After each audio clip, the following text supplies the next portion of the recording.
Liftoff will start in T-minus 10 seconds.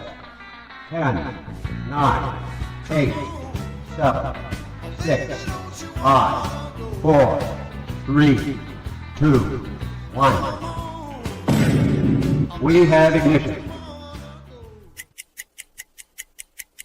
It's time! Seconds from game 7 or from championship number 6. Jordan, open, Chicago with the lead! Behind the screen, Harper got a piece of it, it comes off.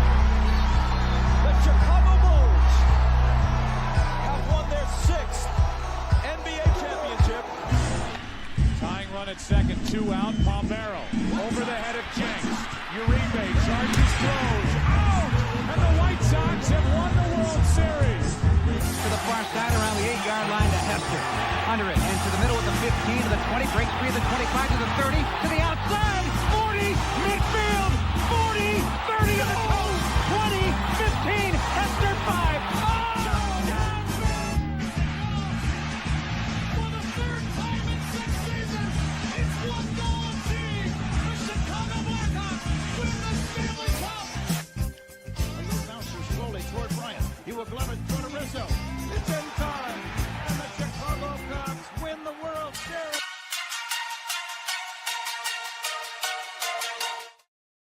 What up, what up, what up? Welcome to ShawnSierraSports on Sports Zone Chicago. I'm your boy, the SuperBack, Shawn Sierra. Thanks for tuning in. If you're watching us on Facebook Live, well, then I guess you found us on Facebook. And if you're not following us on Facebook, what? Come on, go to Facebook, type in Sports Zone Chicago, click the like button, and now you're following Sports Zone Chicago. Simple. But wait, there's more. Go to our YouTube page. And if you're watching us on our YouTube channel, excellent. And if you're not subscribed to our YouTube channel, for real, come on, guys, go to YouTube, type in Sports Zone Chicago, click the subscribe button, but also click the notification button. That's the little bell next to it, and that'll let you know anytime a show from Sports Zone Chicago is going live. Get it? Got it? Good. Now, you can also tweet the show. Tweet us at Sports Zone Shy. That's CHI, at Sports Zone Shy. Now, if you want to follow me, just me personally online, you want to know what I did? Let me tell you what I did. I made it nice and easy for you folks. Nice and easy. One handle for Facebook, Twitter, Instagram, Snapchat, and TikTok. All one handle at the Shawn Sierra. Man, I got a great show, but I need you to get interactive. So whatever watching us on, whether it's Facebook or YouTube, leave a question or comment on that platform. It'll come up here in the thread. We'll put it up on a screen. Rated the show, and that, my peoples, is what makes this the best morning Chicago sports talk show around, and that's you. So keep them coming, baby. Questions, comments, smart ass remarks, because ain't nobody's skirt over here. Like The Rock said, baby, don't sing it, just bring it. Man, let's check the chat, because the chat is jumping on this Bears Victory Monday. My man Armando Emeterio Lara Jr. Victory Chain Monday. It is, baby. You see it. Yes. Cornelius Squalls in the house. He says, what up, Shawn Sierra Sports fans? It's Victory Chain Monday. You know it, Papa. You know it. Cornelius Squalls in the house. What up? Morning, Armando. Happy Victory Chain Monday. I don't even get a hi, huh, Cornelius? All right, that's jacked up, dude. What the hell? The house. Good morning, my house. Music Monday. Woohoo! Yes. Black Diamond in the house. What's up, Baba? Top of the morning, gang. Hell of a game yesterday, and a time was had. Man, Black Diamond, first of all, it was a pleasure meeting you. Thank you for coming out, man. It was a pleasure. You know what we didn't do, bro? We didn't get a picture together. Thought about that later. I'm like, damn, I didn't get a picture with Black Diamond. I'm like, shit. So that means you got to come out to the next one. That's all that means, bro. You got to come out to the next one. So we can get a picture together. Oh, man. But, yeah, it was a great time. And it ended up turning into a good time, a really good time. We'll talk about that. We'll talk about it.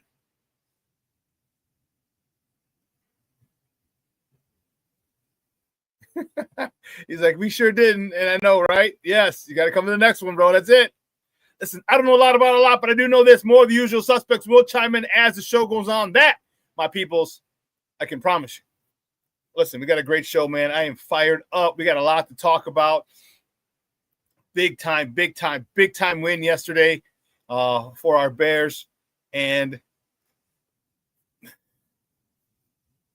this is why you listen to me. What did I tell you about Kyle Monangai? What did I tell you from Jump Street about Kyle Monangai? It's okay. You can say it. We all know. What was my stance on Kyle Monangai from Jump?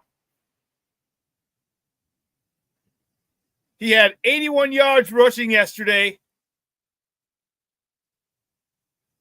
A 6.6 yard average. Come on, man. Come on, man. What was my take, my analysis of Kyle Monangai from Jump Street? I told you guys, people and people who don't know football said we need more running, we need more running backs. We need to trade for runners. We need more running back. We don't have another. He's a 7th round pick. I don't give a rat's ass if he's an undrafted. Okay, I didn't care. I watched his tape. I told you what he was like, and that dude, man, he's hitting them holes hard. Good contact balance. Very rarely goes down on the first hit after contact the first time. He bounces off people, keeps his feet moving. Did I say this? Did I not say this? And everyone's worried about, the running back room, the running back room, the running back room. I said, no, we are good. We are good. Hell, even Roshan Johnson had a carry for like 10, 11 yards yesterday after he was dancing in a hole.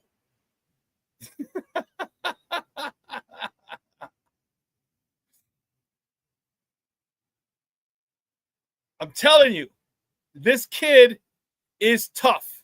This kid runs well between the tackles. Oh, and by the way, so does DeAndre Swift. Didn't I tell you about him as well? Everyone talked about, he can't run between the tackles. Yes, he can. It's tough to run between the tackles when there's no holes there, which is why he quickly bounced it outside. Often. But he did not yesterday. He ran right up the gut, baby. He was not playing. This run game was impressive. Kyle Monangai was impressive. It's like I said, I liked this kid. And what was my reasoning?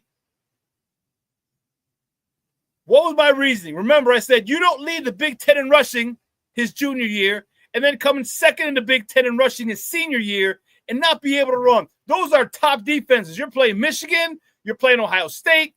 You're playing Michigan State. You're playing Rutgers. You're playing Iowa. You're playing Wisconsin. Well, actually, he was on Rutgers, so he probably wouldn't play Rutgers. You're playing Maryland. Like, you're playing top-notch defenses. And a lot of the guys you're playing against will be playing on Sunday. So for you to lead the Big Ten in 1 year and the next year, stay at that level and come in second in rushing, come on, man. That shows me that you can play with the big boys. That shows me that you ain't scared, that you can handle yourself. So when he came here, all I said was he needed a chance. Remember? I said, just get him more carries. Get him lathered up. Get him into the flow of the game. That's all this kid needs. Not to mention this offensive line. And what did I say about the offensive line last week? Their run fits were better. Remember? I said, hey, they're getting to the second level on a consistent basis. Double teams are good. Double teams are good to the next level. The run fits were good, which is why DeAndre Swift had over 100 yards last week. They're getting better.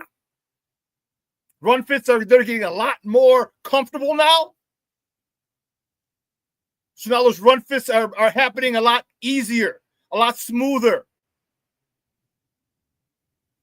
And now you see people like DeAndre Swift and Kyle Monangai taking advantage of our offensive line, getting to where they're supposed to be and the run blocking. Their run fits are better. Smooth, efficient. And you saw it, 222 yards on the ground yesterday. That's an ass whooping. That's an ass whooping. That's a punch you in the mouth and dare you to get up.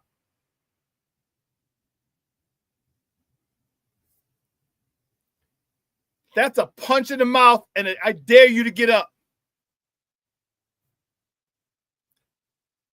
My man Junior said defense is getting turnovers. Excellent.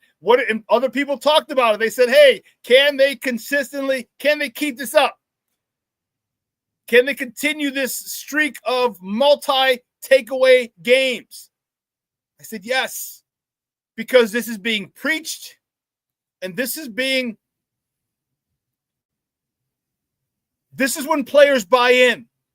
This is how you know. You saw, hey, Steve-O, if you can get that clip of Ben Johnson. I don't know if I didn't even check to see what clips you got. You did get Coach Allen, the happy locker. You got both of them. That's why you're the fucking man, Steve.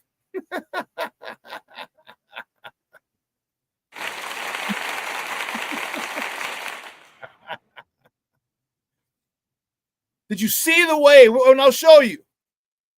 Did you see the way that the players rallied around Coach Allen when he got the game ball?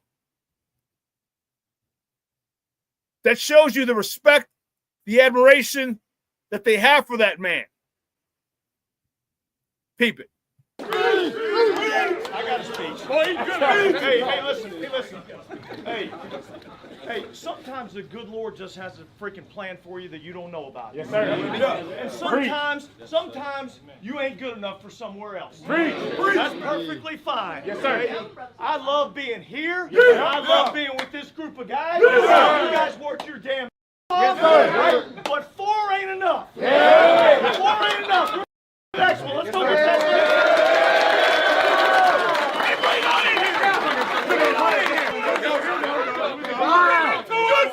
Never let it rest. It's gonna get better. It better get better. There's on 3. 1, 2, 3.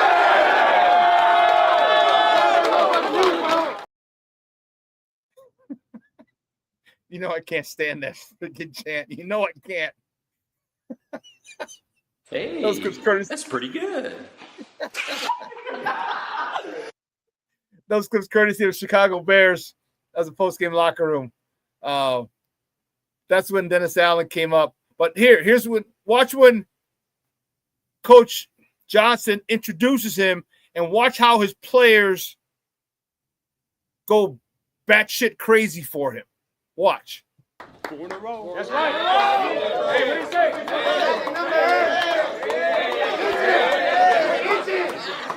Hey, man, I'm proud of you guys so much. That was a huge week for us, and the reason why we didn't handle the short week well the first go-around, so much better this go-around. Let me tell you something. Offense, 200 yards on the ground. Defense,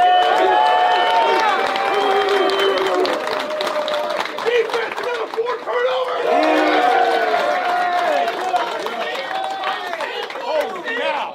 Holy cow. I got 1 game ball for right now. We'll have more tomorrow. I have 1 game ball right now, okay? I already talked about defense, 4 turnovers, okay? Defense, 44 yards on the ground, all right? Defense, 4 sacks. Dennis Allen, come here!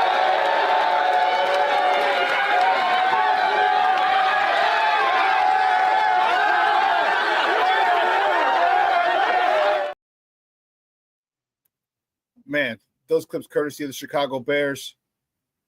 That shows you saw the excitement that his players had for him. You saw it. You felt it. You saw veteran Kevin Byard in there. You saw Jaquan Brisker in there.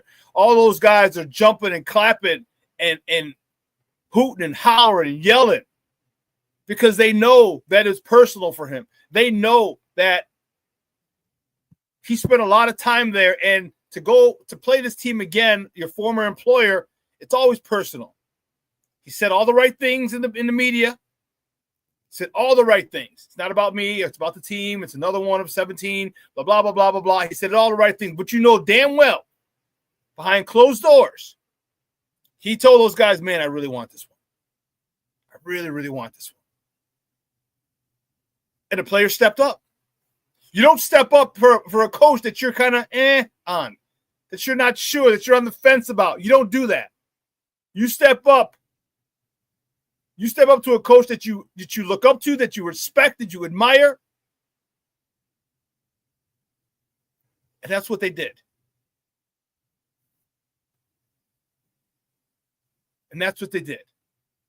Man, King Booker World checking in. Salute everyone. And Shawn, he says, good morning, Papa. Man, Shorty is in the house. Good morning, Mr. Shorty. FGB. What? FGB. And to answer your question, you said, did anyone in the chat make the watch party? Yes, Black Diamond made it to the watch party yesterday. And wow. Yeah, Black Diamond, it was a good time. Yeah, I'll tell you. King McGraw says, only stat I care about is the W. Bad games happen in every aspect of the game. Defense, offense, and special teams will screw you, will F you up. Come together as a team, and wins come. Yes. All right. Come together as a team. That's all they did. And the ref. Oh, my goodness. Those refs were horrible. On that pick play, Colston Loveland, that was the worst call in the history of reffing. Unbelievable. He hooked. He ran a 3-yard hook, stopped, and the linebacker ran into him, and they called a pick route. Like, how can you call a pick route? He did not initiate contact. He stopped. He didn't even stop right next to the linebacker. He stopped about 2 yards away from him, and the linebacker's reading the running back. He's flowing, and all of a sudden he runs into Colston Loveland. That is literally the picture-perfect way, the textbook way to set a pick. Stand in the path of the linebacker. Stop right in his path, and they did. And they called the offensive pass interference.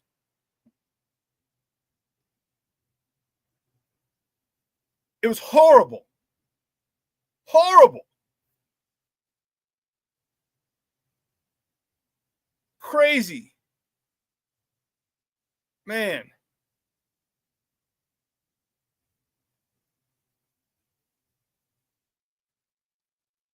King Booker World says, damn it, Shawn, I should have come to the watch party. We got the shit beat out of us in the tournament. Hey.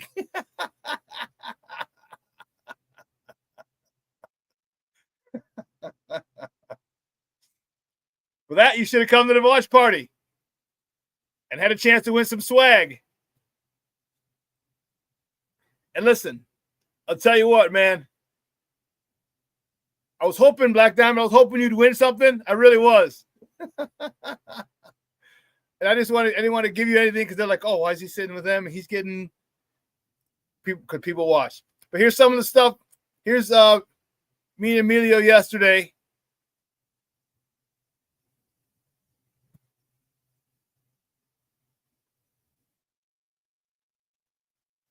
All right, this was the halftime show.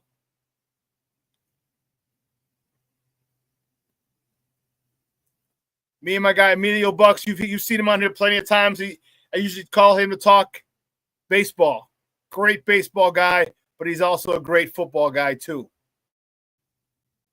This gentleman, or this young lady, won an FGB shirt.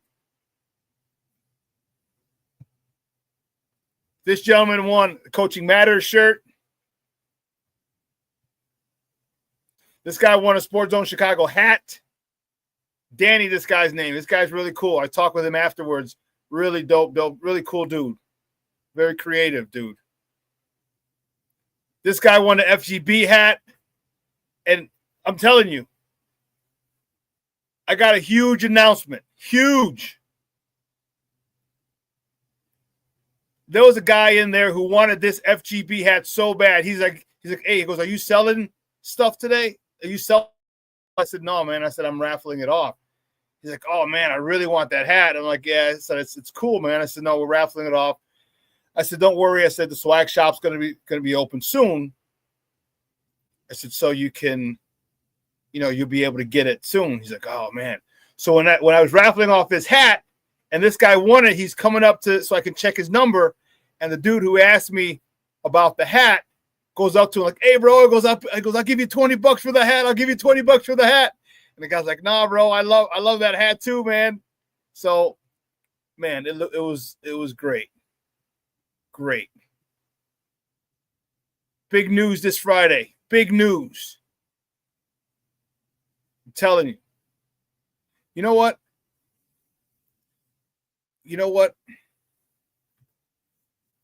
Here's what I'm going to do. Let me tell you what I'm going to do. Let me get this down. Because I love you guys, and you guys rock with me all the freaking time. You rock with me all the freaking time. Here's what I'll do. I'll tell you guys the news on Wednesday. How's that? I'll tell you guys the news on Wednesday, and I'll still have the reveal here on Friday, but I'm gonna blast what the news that I have out on social media on Friday. How's that? How about them there apples, huh? How about them there apples? I'll tell you guys the news on Wednesday and then blast it out on social media on Friday. Fair? Fair enough? Cool, man. Cool.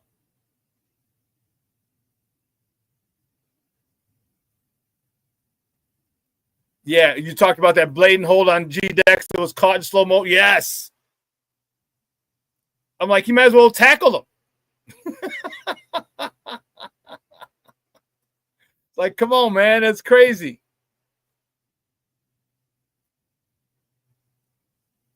Oh, yeah. That did. The center holding the ball and not letting go saved us. Yes, it was a false start penalty as opposed to a fumble. That was great. Oh, my goodness. That was great. But listen, oh, damn. Okay, listen. Let me take a quick break. Let me get the warden off to CrossFit. Okay? And I'll come back and we got to get into our top of the morning topics, baby. So don't go anywhere, folks. Keep it locked right here. Shawn Sierra Sports on Sports Zone Chicago.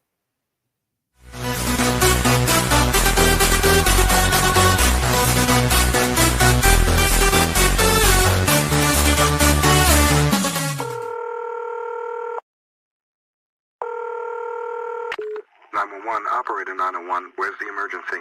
127 Brymere. Okay, what's going on there? I'd like to order a pizza for delivery. Ma'am, you've reached 911. This is an emergency line. Large with half pepperoni, half mushroom. You know you've called 911. This is an emergency Do you line. know how long it'll be? Okay, ma'am, is everything okay over there? Do you have an emergency or not? Yes. And you're unable to talk because... Right. Okay, is there someone in the room with you? Just say yes or no. Yes. Okay, it looks like I have an officer about a mile from your location. Are there any weapons in your house? No. Can you stay on the phone with me? No. See you soon. Thank you.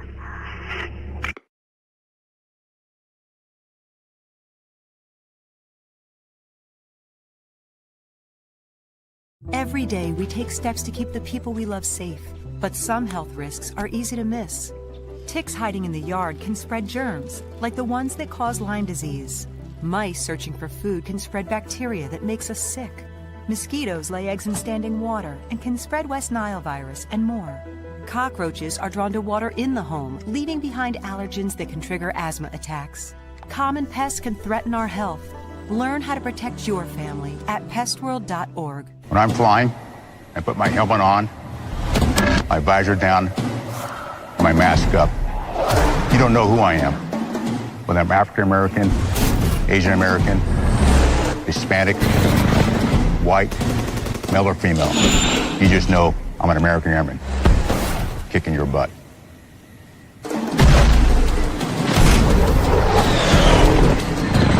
I'm General C.Q. Brown Jr. Come join us.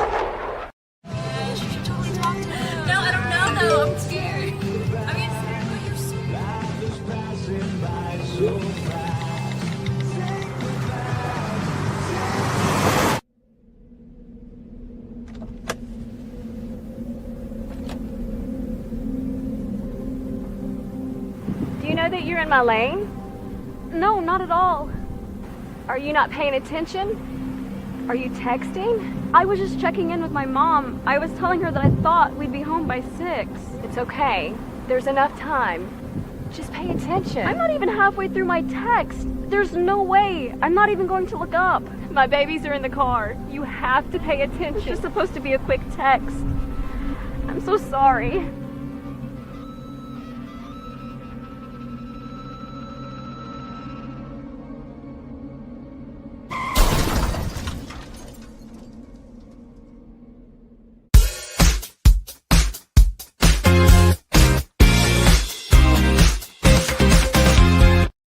They got to find a way to get him open down the field. Get that explosive play with that elite speed that he has. Taysom Hill, the motion man. Rattler under pressure. Ball is out. He fumbled, and it's recovered by Chicago. Montez Sweat. Burden in motion. This is Monungai, the young running back with a big hole, and he's tripped up as he gets down to the 12. And a first down for Chicago. Caleb Williams on the roll, looking downfield, and he's got his sliding tight end, Cole Kmet, on 3rd and 9. Looking left all the way, and he's got Odunze open, wide open down the sidelines, and out of bounds at the Saints 23. Rattler with pressure coming, and Rattler is going to go down. Kyler Gordon. 3rd and 9, pressure coming again. It's picked up. Rattler intercepted. Picked off by Shawn Wright. Across the 40. Wright still on the move. Down the sideline. Shawn Wright out of bounds. Welcome back to Shawn Sierra Sports on Sports Zone Chicago. Those clips courtesy of Fox Sports. Man, I almost forgot. Sorry. Please forgive me. Please forgive me. I almost forgot it did. Can I just tell you? Can I keep it a buck with you? You know I will anyway. How happy, how great was it to have Spidey, Kyler Gordon back? How great was that? How awesome was that? Remember, Dennis Allen called him out by name in his opening press conference. The first time we were introduced to Dennis Allen. And he talked about how excited he was to have Kyler Gordon and how he can be used as such a weapon. And then he hadn't been able to play because of the injury all year. You get him back, and that's why, and you saw the guy, and here's a cool part about and why you love a Kyler Gordon.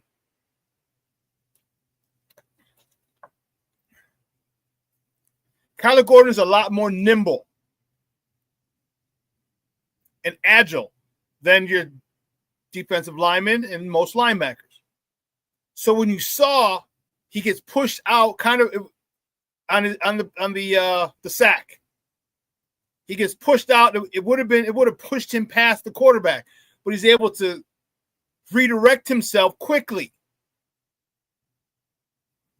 and change his course. Instead of going up, he said he was able to get across and get to the quarterback. Like you couldn't just push him by. If that was a defensive end or a linebacker, you would have pushed him by the quarterback, past the quarterback. He wouldn't have been able to chop his feet, and he just wouldn't have been able to stop and redirect on a dime the way Kyler Gordon can and did. That is what we missed,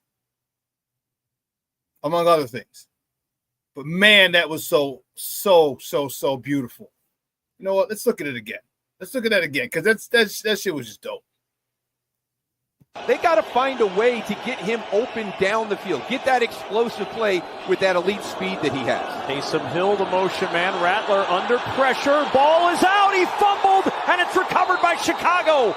Montez Sweat.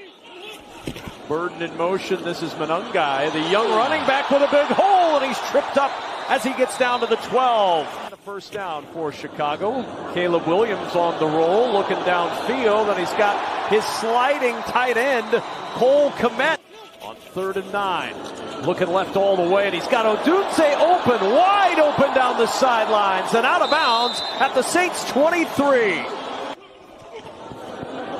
Rattler with pressure coming, and Rattler is going to go down. Kyler Gordon. 3rd and 9, pressure coming again. It's picked up. Rattler intercepted. Picked off by Shawn.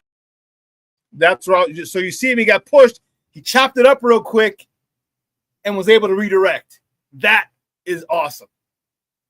That's why we miss Spidey. Because he can be used as a weapon, as a blitzer. Okay, and if you just get a hand on him and push him and expect him to fly past the quarterback like a defensive end and or a linebacker would, you got another thing coming. He's agile enough. As soon as you got that push, he chopped it up real quick and made a 90-degree turn, probably even a sharper turn than 90 degrees, and made the sack and got the sack on the quarterback. That was beauty. That was a thing of beauty.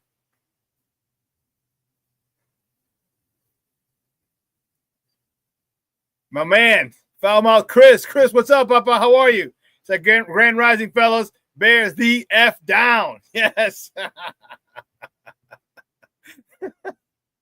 King Booker said, okay, he's back to Montez Sweat, but still no nickname yet.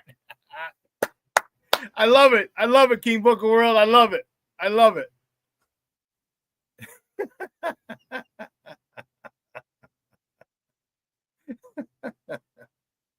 Junior says he needs a run when the defense gives him an alley. Yes, he does. He does.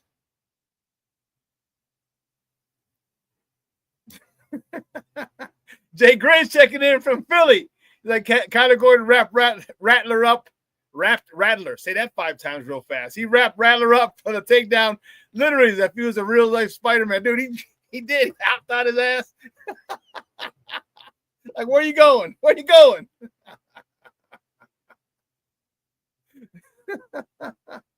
Michelle Wall says, let's start the Bears takeaway-a-thon.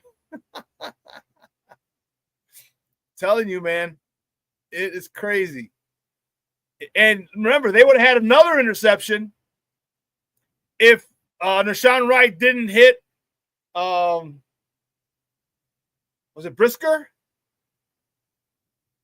Was it Brisker or Byard? I think it was Byard who had it, and Nashawn Wright came and they collided in the air. Oh, Bird. Demir Bird, yeah. Okay. Collided in the air and they knocked the ball out. I was like, pick.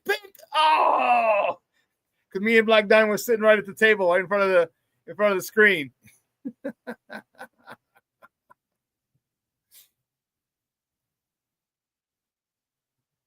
Chris says, I agree, Armando. It gets us positive yard drive alive. Also helps with the completion percentage. Quit forcing the ball. Drives me crazy. Kid can be great. Yes, he can. Yes, he can. And that's the frustrating part. Is Caleb can be so amazing.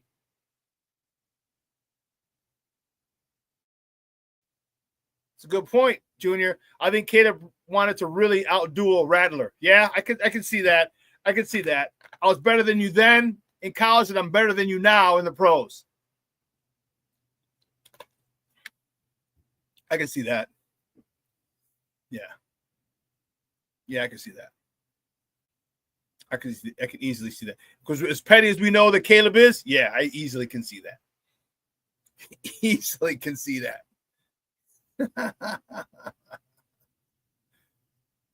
Let's get right to it, baby. You know how we do. The first segment of every show is called Top of the Morning. It won't come just when you want it.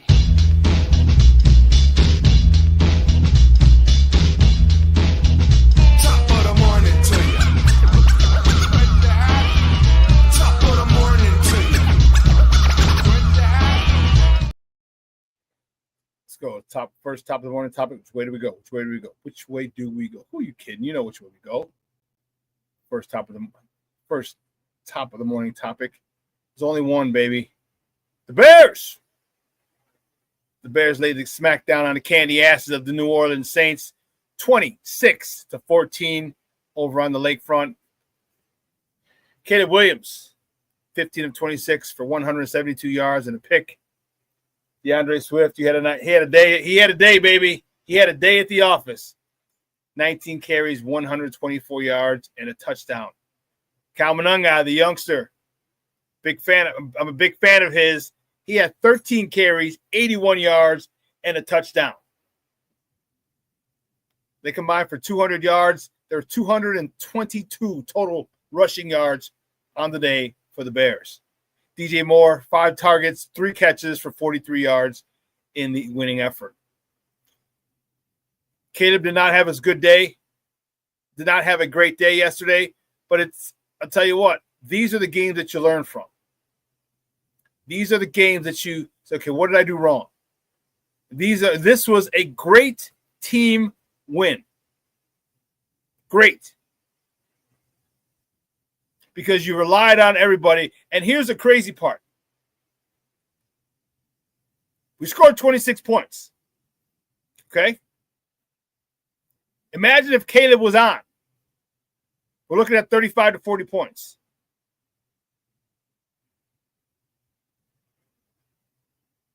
But this is complimentary football. This is when you lean on, you dance with who brung you, is the old saying. And the running game was working, and that brung you. So you keep going to it. Keep going to that well. And the way the offensive line was blocking, this is why Ben Johnson's offense is so awesome.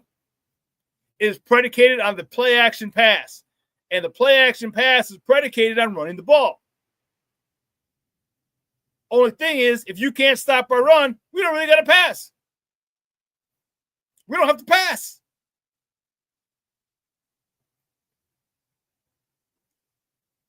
I said it last week after the bye. I say it again today. The run fits for the offensive line are getting so clean, so sharp, so clingy.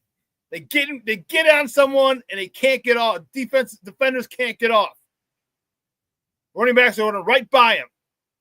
Creases. There was a shot yesterday, and I was talking to a gentleman behind me. He was one of Emilio's people. And I said, I wish I was a photographer at the opposite end of that run. Because as they showed it, it was a shot it was a camera angle from the opposite end zone. Like maybe 25, 30-yard line coming out, the negative on the other side of the 50. But obviously you zoom in, and it was DeAndre Swift coming through, and the hole was so wide, and everyone was blocked and accounted for. The hole was about, well, you can't see it. I'd say maybe 3 to 4 yards wide. And you think that's not very big. 3 to 4 yards is 9 to 12 feet. That's 12 feet. 12 feet is a huge hole. You could literally drive a car through it. I don't know any cars that are 12 feet wide. I don't know. There might be some, but I don't know any car that's 12 feet wide.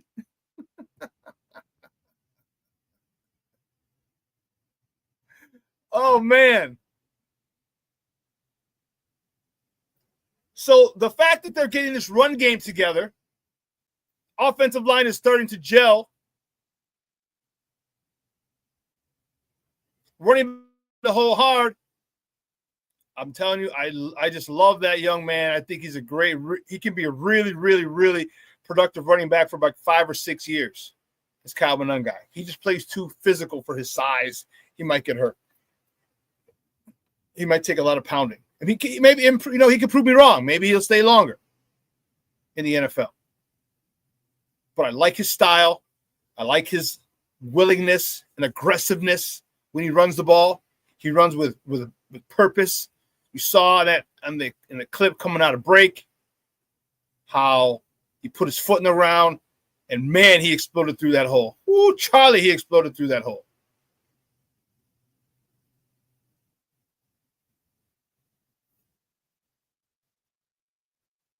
I love it. King Booker World says, I like that Caleb was the first to say he didn't play well and begged up the team for getting them to win. Leadership. Yeah. See, Caleb is the kind of guy who wants all the attention And he'll just deflect it back to his team, which is fine. I get it. But the fact that he deflects it to his team is what you want. You don't want him saying, yeah, I played well, this and this. Like, no. And when they say, hey, you had a great game, Caleb, blah, blah, blah, blah. He goes, yeah. He goes, a team win. You know, I got to take the offensive line, gave me time to throw. You know, those are the things he's going to say. But he wants all that, which is fine. Which is cool.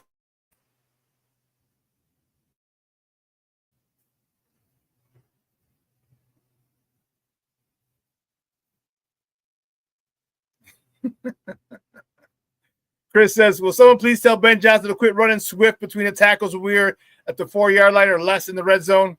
He goes down too easy. He's no good. Put in Roshan Johnson. Okay. Black Diamond says, next time I have to wear my Walter Payton jersey. Do it. Do it. Yes, King Booker World, I concur. O-line has gelled. I wouldn't say gel. I'd say they're gelling. I think they can still get better. But they're pretty darn good right now.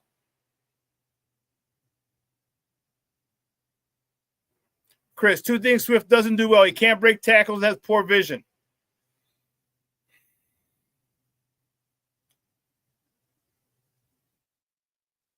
I don't know about the poor vision. No. Let me amend that.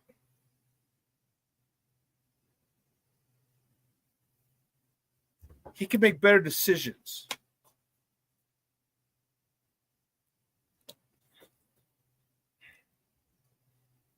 He can have better vision. He can make better decisions.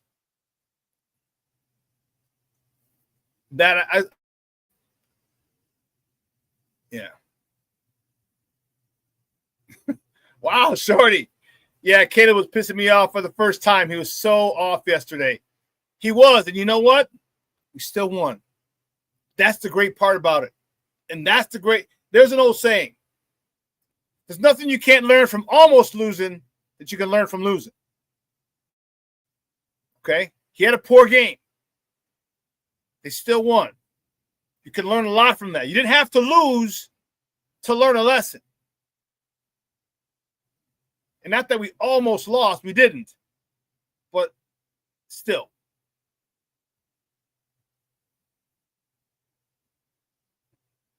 Tell him something, Mr. Southside himself. So Caleb did have a bad game yesterday, and the running game helps bad quarterback play. Yes. Yes.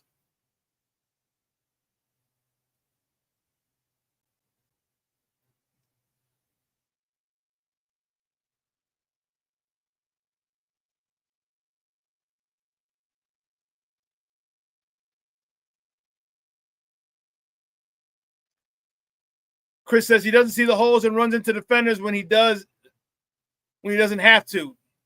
Did it again yesterday. Yeah, I don't know, Chris. I think he can have better vision. I think he's got good vision. I don't think he's got great vision. And running back is not about vision. Actually, it's about a feel.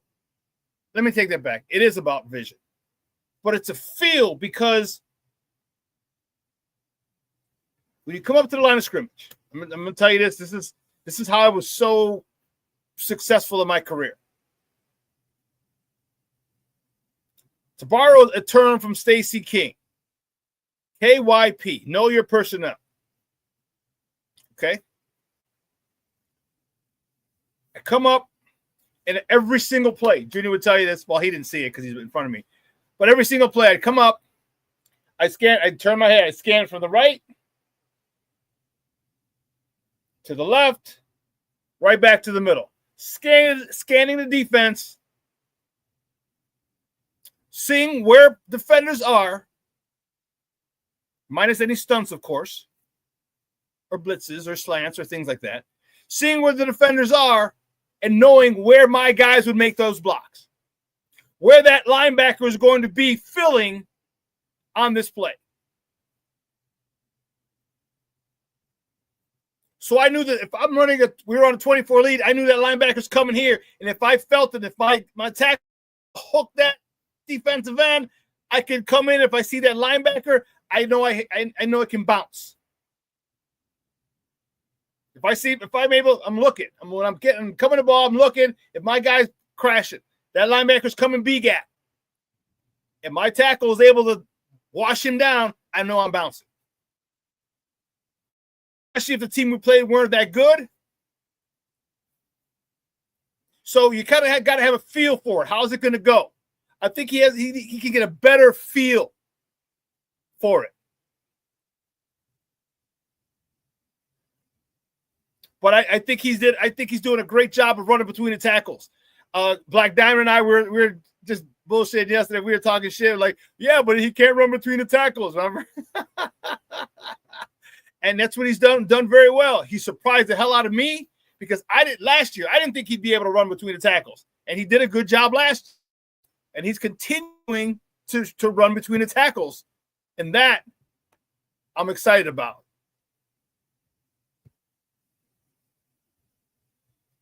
Chris says, happy victory Monday, Corn. He's been balling these last 2 games. Like Ben Johnson said, he has left some meat on the bone. Yeah, he has. And I'm telling you, I am very impressed by the way that he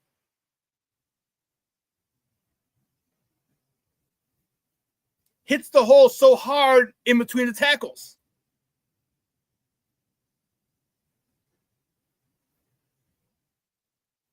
King Booker Will. Sports media be like, Caleb struggles and Bears win. Also, Jaden Daniels throws a touchdown and Commanders lost. Yeah. Yeah. Why Caleb gets so much flack from people, I don't know.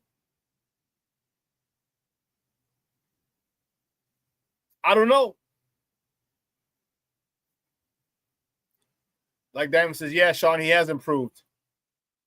Patty Lara checking in. Good morning, Patty. Says happy house music victory Monday, Shawn. Thank you.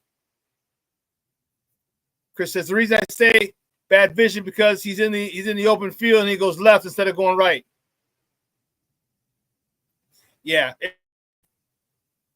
It's tough, and I've been guilty of that myself.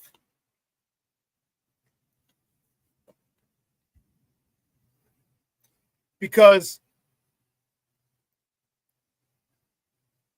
I felt I had really good vision. But there were a lot of times where sometimes you don't look at the secondary. Or you look at the secondary and they disguise the coverage. So I'm thinking if there's a cover 2, if I break it up the middle, I know I got the middle. Okay, I know both safeties are going back on an angle. I got the middle. It's cover 3. I have more to worry about. If it's man, I know is man free? Is it man one? If it's man free, or if it's single high, then there's certain things I had to do once I got to that level. But sometimes if they rotate and I see a cover 2 and it's a cover 3, instead of going up the middle, or instead of taking it to the outside when someone else is coming, sometimes I would have gone up the middle and got tackled. And I was like, all you got to do is go to the right. And I'd see it on film. I'm like, yeah, but they rotated the coverage. So it's tough. It's tough, especially when DBs are rotating and do certain things, post snap. But I hear you. He does have to do a better job in the open field. Because if he did, man, he's gone. That cat'll go. That cat'll go. Who you telling, Chris? He said the refs have it out for the Bears. Yes, they do. Yes, they Mickey Ficky do. And it's crazy because we're at home and we're getting screwed. We're at home. We're not getting any breaks, and we're the home team. Come on, baby, you're killing me, Smalls. You're killing me. That's what Ben Johnson talked about. We haven't earned that respect yet. Okay, I get it. So the only way to earn that respect is you keep going, punching people in the mouth, shoving it right down their throat, running it right down their God-blessed throat. Got a big game this week. Now, they say the running game and your defense travel. Okay, we're gonna have to have it. All right, we're going up against Lamar Jackson King Henry. And I know they're 1-5. And they're going to be coming off a bye.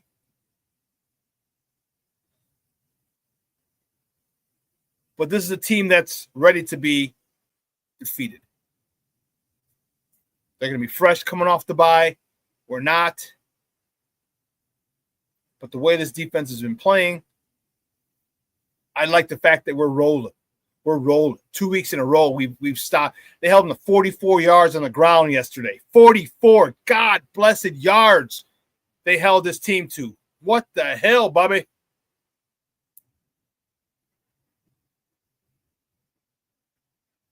This is what you're talking about.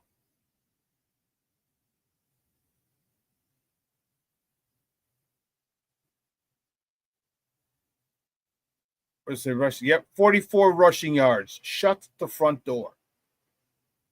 17 carries, 2.6 yards a carry. The Bears held them to.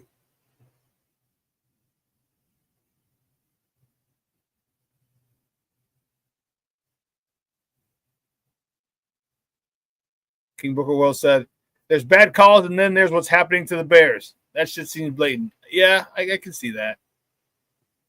Yeah, it just sucks. And King Booker Wells says, well, lately O. Henry's turned into Butterfingers. Yeah, I hope so. I hope we get it. We get the ball down once or twice.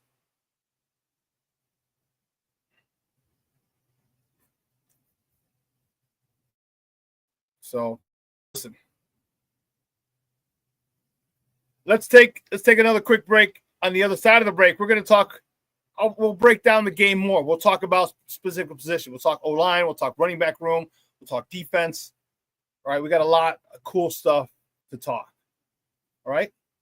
So don't go anywhere, folks. Keep it locked right here. Shawn Sierra Sports on Sports Zone Chicago. Hey, it's your boy, the SuperBack, Shawn Sierra, and be sure to follow Sports Zone Chicago on all social media platforms, on Facebook, Instagram, and our Roku channel. You can find us at Sports Zone Chicago, and on Twitter, we are at Sports Zone Shy. Also, be sure to download our mobile app so you can take Sports Zone Chicago with you on the go.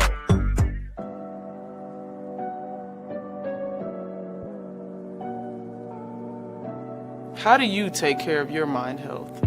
For my mental health, I meditate in the mornings. I have my dogs.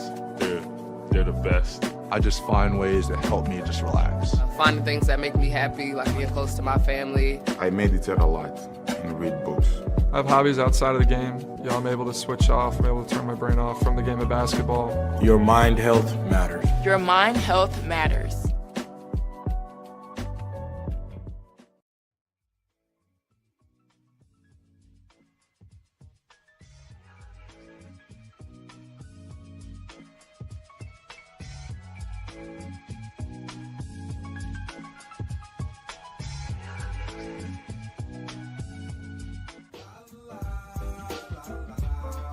It's a romance sport.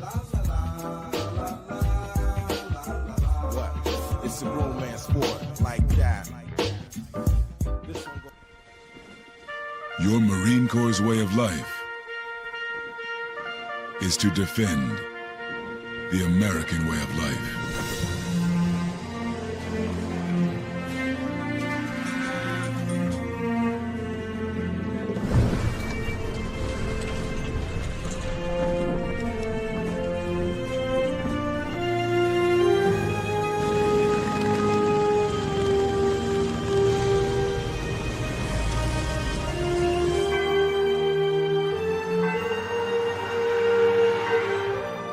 Every day, no matter where we serve, we take a stand for our nation, for each other, for us all. The few, the proud, the Marines.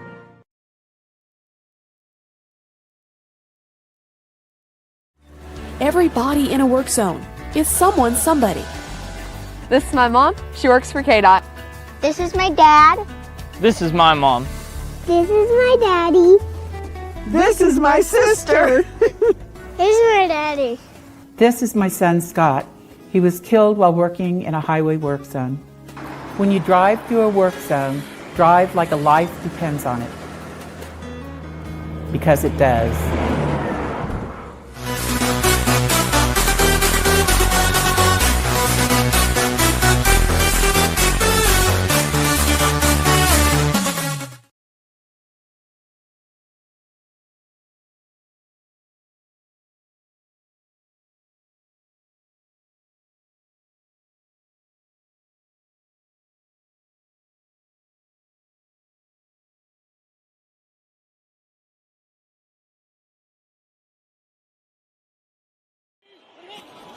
From the eye, Swift, cut back, hops, into the end zone, touchdown, Chicago.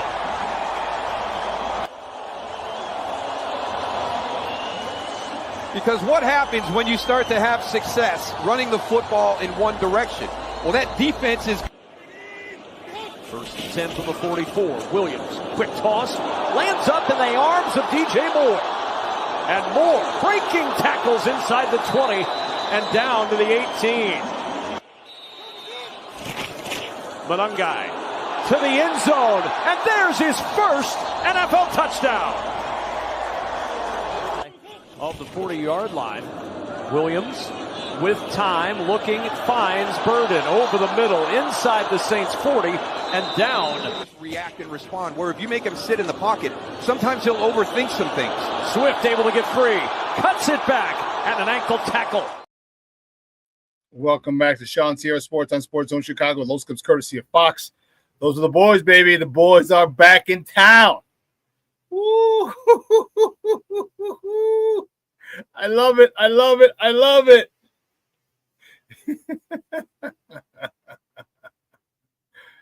Hey, King Booker World says, "Oh, can we please stop with the effing trade for Kamara's?" I didn't want it either. I didn't want it. He's 30. Give me a 24, 26-year-old running back. I'm not saying that he's not good. Not saying that but man, we shut his ass down. Cue up Public Enemy. Shut him down. Shut him down. Shut him down. Shut him down. Shut him down.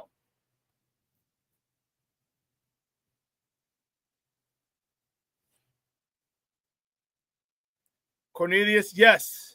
Ain't nobody going anywhere with big billings in the middle. And I'll tell you, here's the thing. He's getting healthier. That bye helped him. All right? I truly believe he wasn't able to really lift the way he did prior to his pec injury. So what happened was he wasn't as strong at the point of contact, at the point of attack. I think he was able to rest. And I think he's able to get his legs underneath him. And he's still got strong legs. And he's still a problem for centers and guards.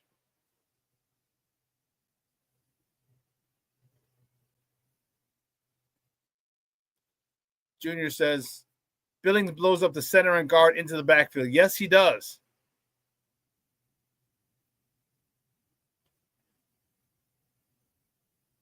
Mr. Southside said, Bears trading for running back is not happening. No, we don't need a running back. I told you. I've told you from Jump Street. Bears do not need a running back. They don't. They don't need a running back. They have a good running back room with DeAndre Swift and Kyle Manungai. First of all, big shout out to Kyle Manungai. He got his first NFL touchdown. That was awesome. Should have been the play before when they were pushing the pile. And he stopped forward momentum. He was in the air. That was the crazy part. He was in the air. The defense had him and picked him up, but they were still getting pushed back. And when they saw his feet off the ground, the refs blew the whistle and said, all right, his forward progress is stopped. We wanted his first touchdown so bad. I did. Then he got it the next play, which was dope. He got to run it in, standing up. Cool. Cornelius said the run defense collapsed last year after Billings got hurt. Yeah. Because we had nobody to take up 2 men on that line of scrimmage. We didn't have anyone. Took in the guard and the center. Either one, either side. Right guard and center, left guard or center. Either or.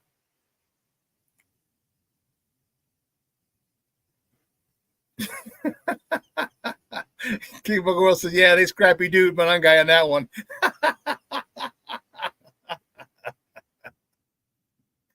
That's funny. That's funny. Scrappy dude. My goodness.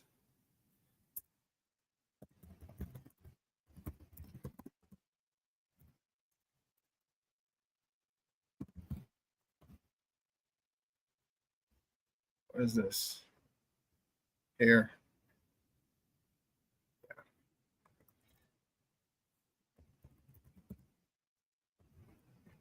Just want to put this.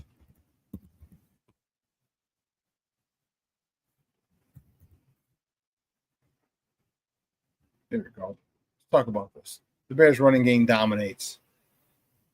Okay. The Bears dominated yesterday. And in a game where you didn't know how the conditions, the elements were going to be.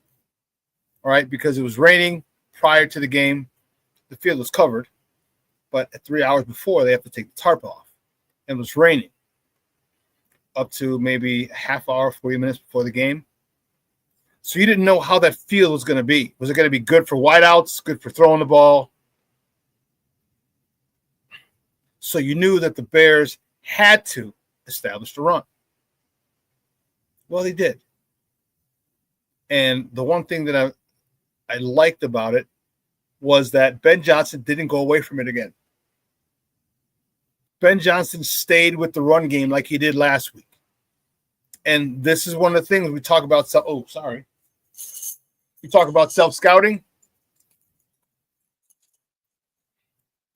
You talk about self-scouting.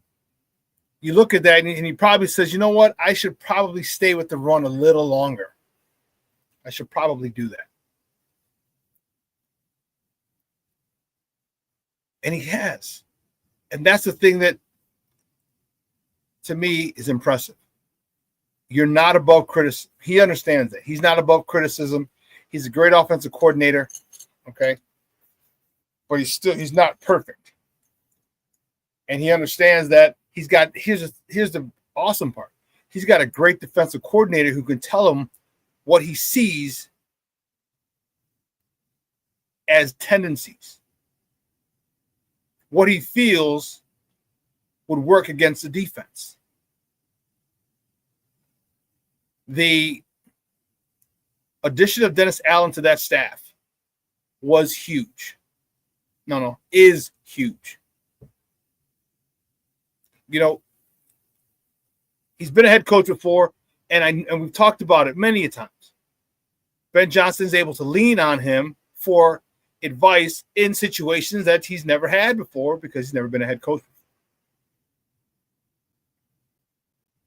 He's got a keen defensive mind to say, okay, here's what I see.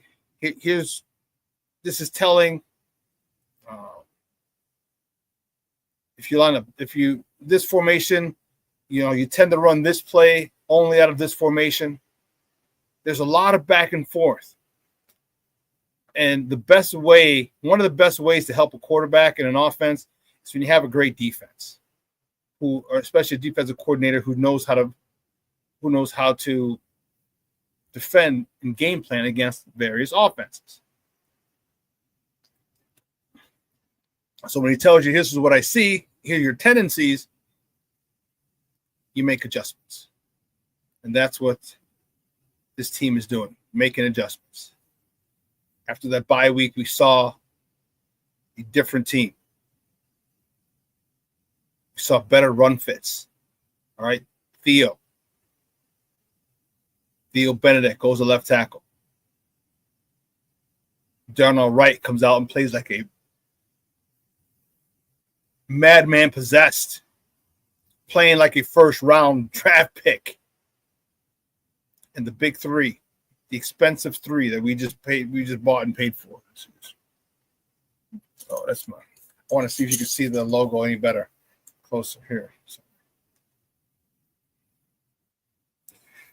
That middle three are getting more and more comfortable playing next to each other.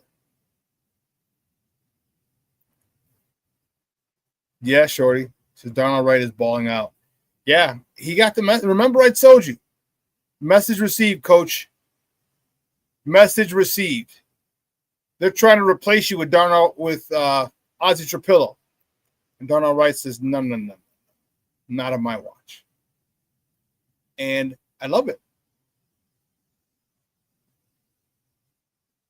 I love it. You challenge, is what I said yesterday.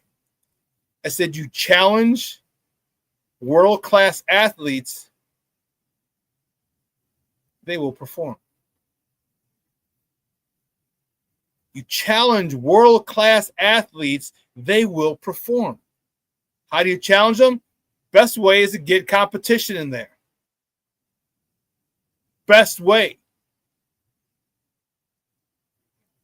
And Darnell Wright has done it.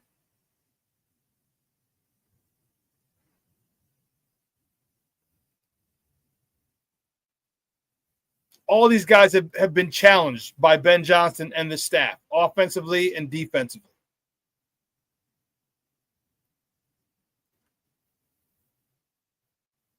When that left tackle job was open and Braxton didn't really run away with it, it seems like he got it by default.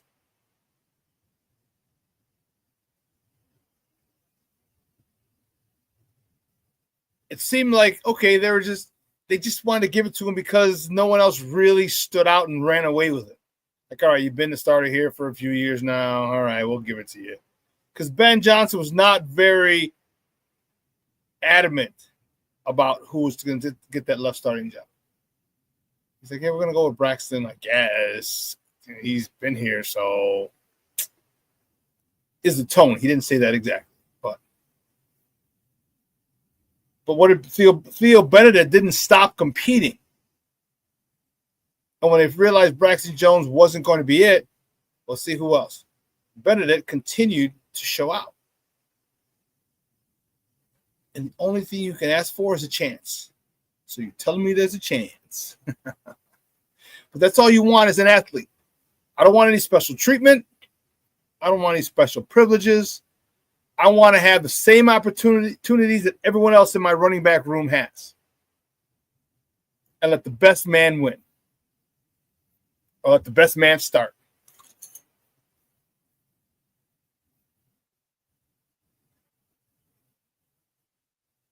And I'll tell you what, Theo Benedict is making his statement. Making his statement. And I love it. I love it. And when he's beat, if you saw Caleb spin away from Chase Young on one man, left him looking silly, put him in a spin cycle. That's good spatial awareness on Caleb. Like, okay, this guy's been giving Theo Benedict some problems. Let me kind of keep an eye on him. So if I have to spin out, this might be where my pressure's coming from. And he did. I really like his escapability. But one thing he's got to learn is you don't have to throw a 100-mile-an-hour fastball every time. Put some touch on it. Let the receivers run through it, run under it.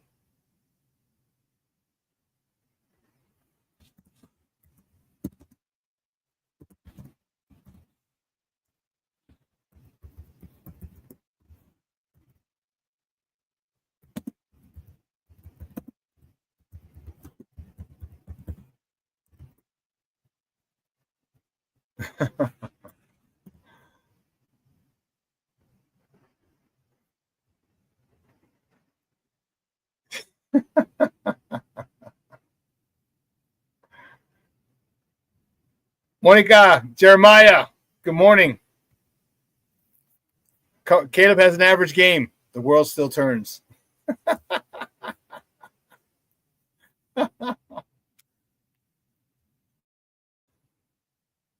Stop the press. A couple things I saw from Caleb that I need to be improved. He's thinking too much. All right? I think he's, especially when there's nothing there, he's in the pocket. He spun against off of nobody. He's in the pocket, did a backspin. There was nobody there to spin away from. I think he's got to understand that when there's no one there, run.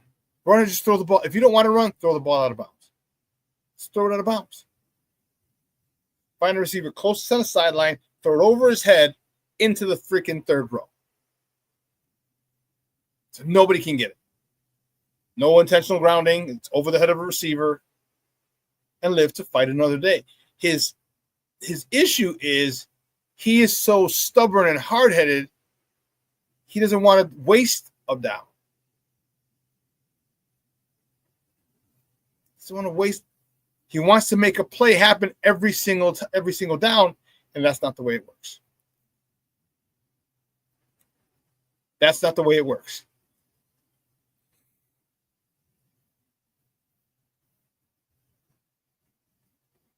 Cornelius said, throwing on the run was Caleb's strength in college, but he's been high and wide lately. Yes. Because I think he's thinking too much. All right, his ability to throw on the run, hit receivers in stride,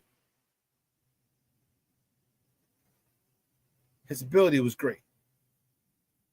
His ability to do that was great.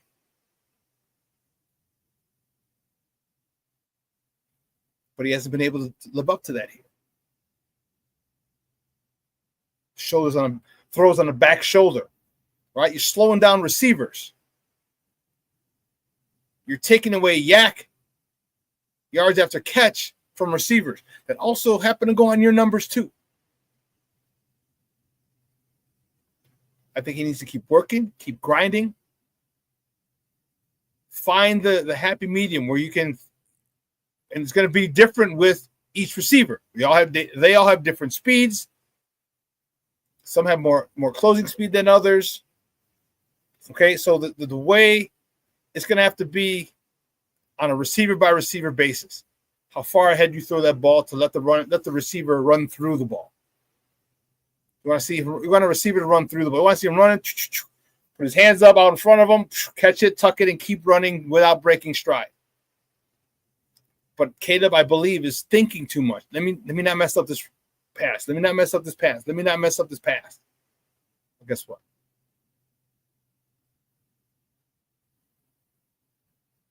What you're worried about is coming to fruition. You're not hitting those receivers in stride. So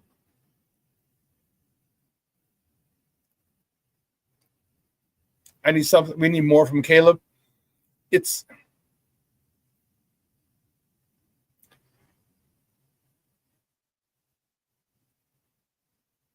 frustrating because we want him to do so well. Okay? But he's getting there. He's getting there.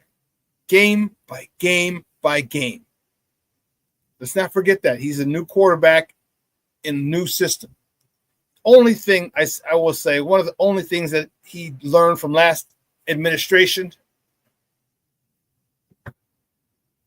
was speed of the game. All right. I think they did a really good number on him, really screwed him up with their coaching or lack thereof. And I think just the speed of the game for him is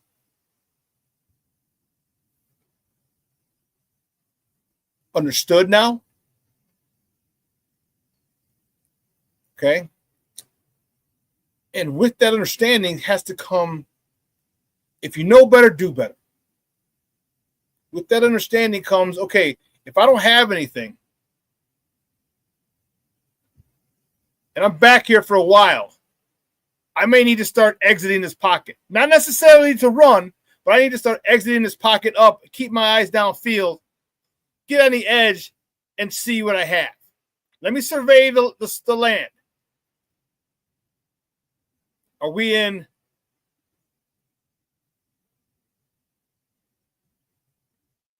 Is there a big play, or do I just need to go and get the first down and slide? Because if I need to go get the first down and slide, let me go get this first down and slide. Omar 86, thanks for checking in, Papa. I appreciate you. Said, let's stop the micromanaging of Caleb Williams. It's not micromanaging. These are things that he has to improve on. These are things he has to improve on. Ball placement is one of them. Ball placement is one of them. And Declan Doyle mentioned it last Thursday. He said, if you mention ball placement to Caleb, he'll probably roll his eyes because he's heard that term a trillion times. So they're fine. They're seeing it's an issue. They're trying to coach him on it. But I think he's in his head too much that I got to make a good throw. I got to make a good throw. I got to lead him. I got to lead him. I got to lead him, as opposed to just throwing the ball.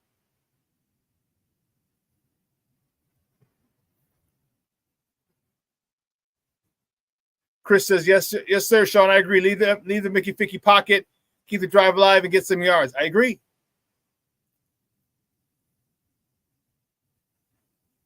Omar says, let the coaches do their jobs. Well, we're talking about it. We're talking about what needs to be done. What we as analysts feel needs to be done. I'm not saying the coaches aren't doing their jobs. It could be a situation where you got to remember that he's had a lot of things to unpack. All right, he had to unlearn a lot of things because the regime before him didn't really help him out a lot.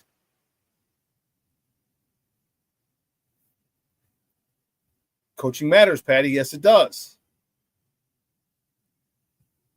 Omar says, we as in who?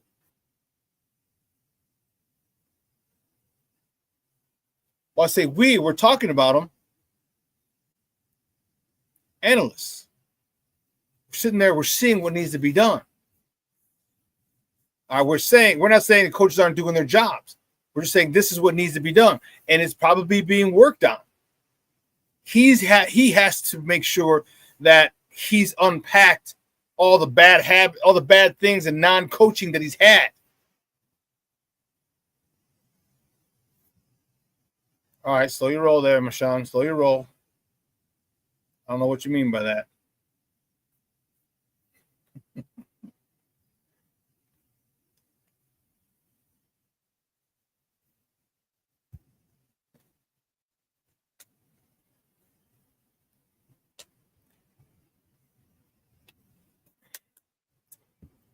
You're on one this morning, huh, Omar? So analysts gonna make Caleb Williams better? No, we're not gonna make him better. We're talking about what he needs to do, what the coaches need to work on with him. We're talking about what we're seeing. We're talking about what we see that could take his game to another level, make him more efficient, make him a better quarterback. That's what we're talking about. The coaches and Caleb are going to make Caleb better. And as I said, this has gone on. The coaches have talked about it. The coaches have talked about it, his ball placement. They've talked, this is an issue. This has been an ongoing issue with him this season. Declan Doyle talked about it last Thursday. So we're just reiterating, we're talking about what we see is the same thing that Declan Doyle, who is his offensive coordinator, sees. So we understand that they're addressing the issue. But we aren't going to make him better because we don't have access to him. We're not coaching him.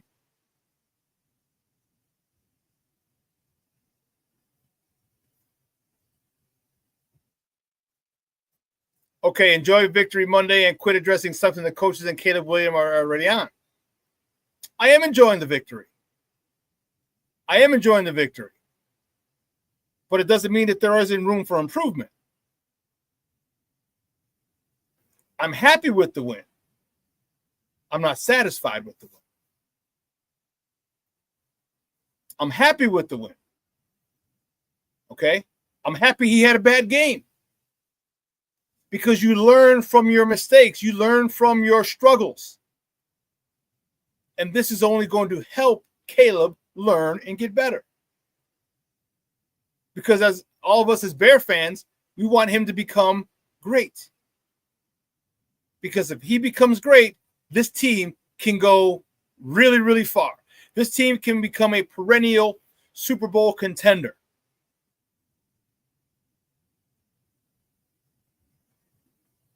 But all we're doing now is just pointing out what needs to be. You on one, ain't you, Papa? King Booker Will says, I just think it's a youngster in him to sling that mud as fast as possible. Touch will come with more experience. Overall, I love he's the QB of the Bears. November, December, wait till it clicks. Yeah, I agree. I think week 10. Shit, we're 4-2. It's 6. With a bye week, that's 7. We only got a couple more weeks, and I think it's going to be all right. No, Omar, I don't care how we win. I'd prefer that we win efficiently. That's what I prefer. I want to win efficiently. I don't care if it's ugly or not. This is not college football where you move up and down the polls by the way you win or lose.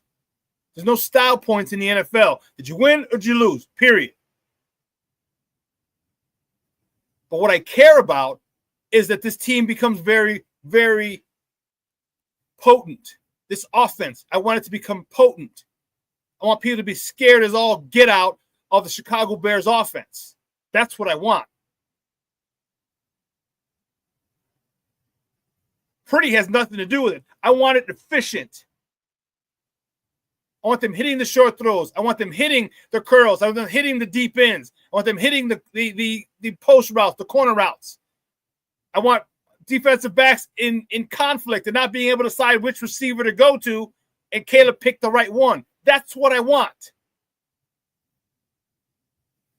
Pretty has nothing to do with it. He's getting better.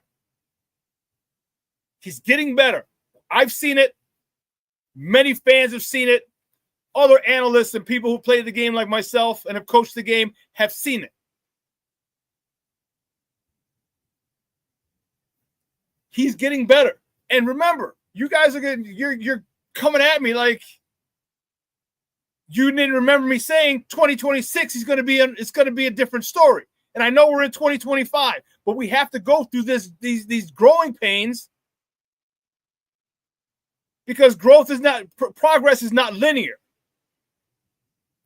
He's not going to say, okay, he's not going to say, well, he had 150 yards today. He'll have 170 yards next week. He'll have 190 yards the next week. He'll have 215 the next week. He'll have 225 the following week. That's not how it works.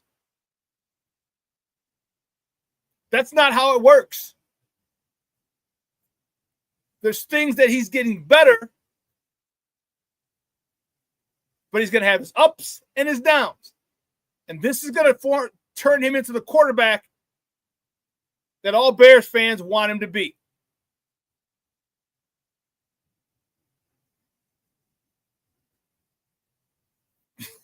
I don't know if you're a big Caleb fan, Omar, or not.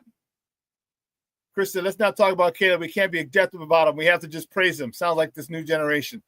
Well, you know me, bro. I'm gonna be critical because I demand excellence from him.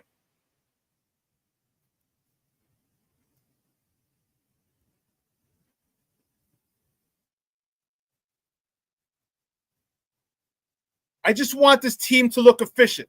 Okay, do you see how, with the help of the officials, how Kansas City has run their offense the last 5-7 years? We've seen that. That is the model. Or the Philadelphia Eagles the last couple of seasons. That is the model. Those are the models that I want this team. Even the Buffalo Bills are starting to get to that point. But I want us, the quarterback especially. He runs the whole show. I want this Bears offense to be one that people are scared of. I want this offense of people to say, oh, shit. We got DJ Moore, Rome Odunze, Luther Burden, Colston Loveland. And if for some way we cover all those jokers, we got DeAndre Swift out of the backfield. I want this offense to cause nightmares and sleepless nights for defensive coordinators. We're not there yet. We have the ability to do that, yeah.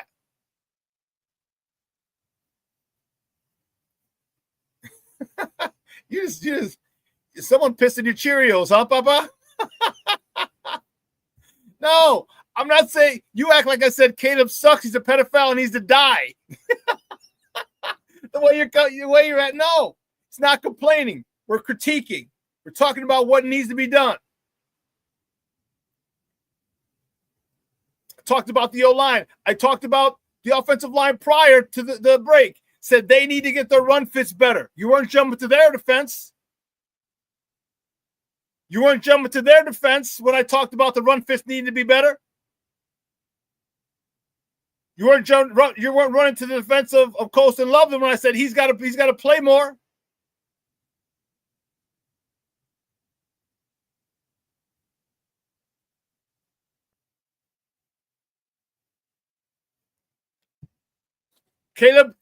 When Caleb had a good game a couple weeks ago, the last couple games prior to today, I gave him all the credit in the world.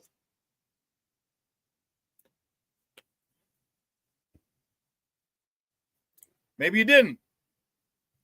You know I'm not a huge Caleb fan, but I keep my analysis a buck. I keep it a buck. The way I don't like the Cubs and their fans, I keep my analysis a buck. I keep it real. You might have to go back and check the episodes. But when Caleb has a good game, I am the first to praise him. I am the first one. When he screws up, I'm the first to criticize. But I don't think he's bad at all. the talent is never in question, ever.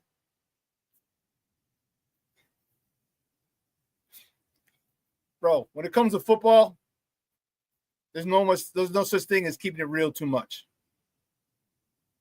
I'm not sure if you've ever played the game, all right? But it is literally the most brutally honest game, and from your teammates. If you want to be a great player, a great team, yeah. Omar, I want the same thing as you do. I want Caleb to live out all his dreams. I want Caleb, as a quarterback of my favorite team, I want Caleb to say, hey, listen, here's my 6th championship Super Bowl ring. Here's my 7th Super Bowl ring. Here's my 8th Super Bowl ring. I want that.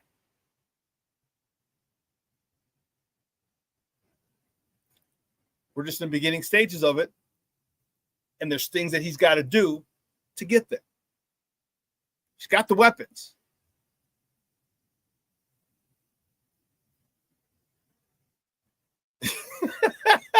Okay, you're stupid. Okay, here we go. Caleb had the greatest 172-yard game ever. Everybody happy?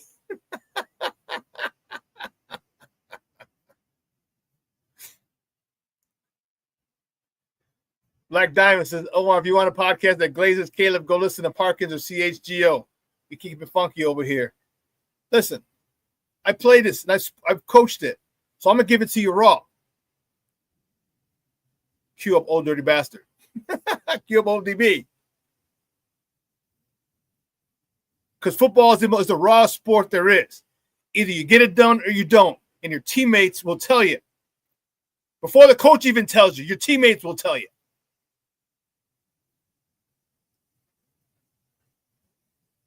We need Luther Burden to start. Caleb is growing every game. It's just little things that need to clean up.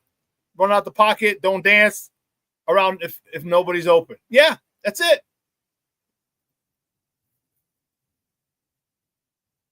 Shawn, stop it. Justin Fields turned into a bad quarterback. Listen, my guy Justin has been a victim of circumstance. He has not played well. He got benched.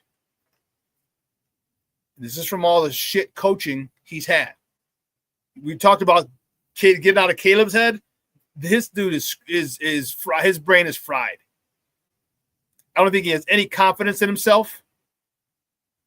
I mean, as an athlete, when you don't have confidence in yourself, wow. The end is near.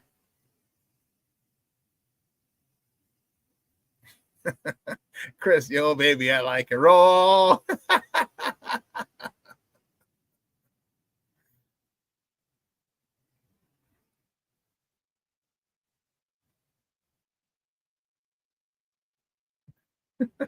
Not glazing Caleb, but saying later hook off him as analysts becoming whining to me.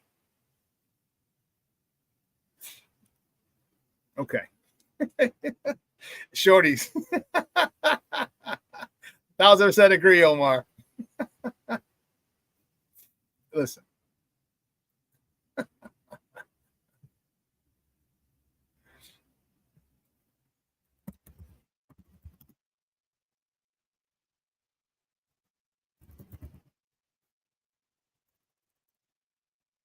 That's fine. That's fine. It's not whining. It's we're critiquing. I'm not saying you. We're just critiquing. That's all. When Caleb next time, hopefully it's 1 week from today. Caleb has a good game. I want you to keep that same energy. Keep that same energy, Omar. Okay, keep that same energy because when I'm telling you all the good things Caleb does, I keep that same energy.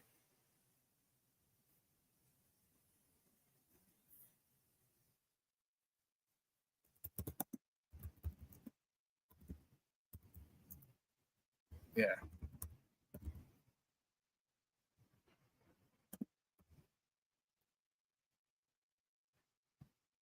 This defense is really, really blowing my mind. This defense is really, really blowing my mind. And I have to give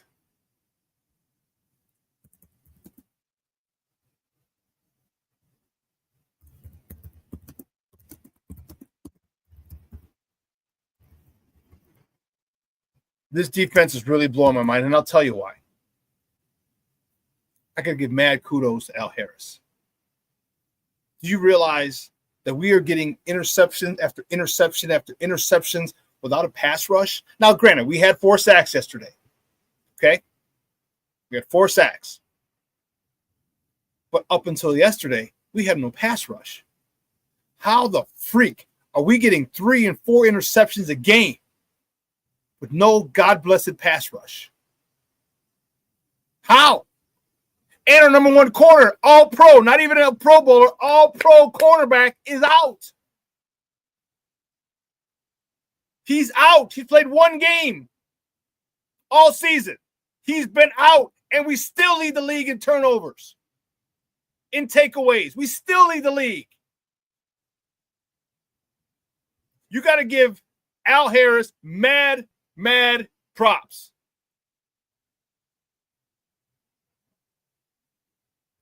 Tyreek Stevenson, I know he had a rough game last week, but guess what? That's the NFL. He had a rough game last week, got beat a couple times, but guess what? He made plays as well. No Shawn, what's No Shawn's name? Deshaun Wright. There you go.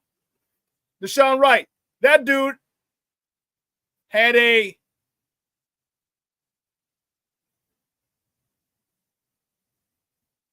Al Harris brought him with him. That dude had an issue. He got burned a couple times. Remember the preseason early on? We're like, oh, come on, dude. And this dude's done nothing but ball out since. How in God's name are we getting these freaking picks?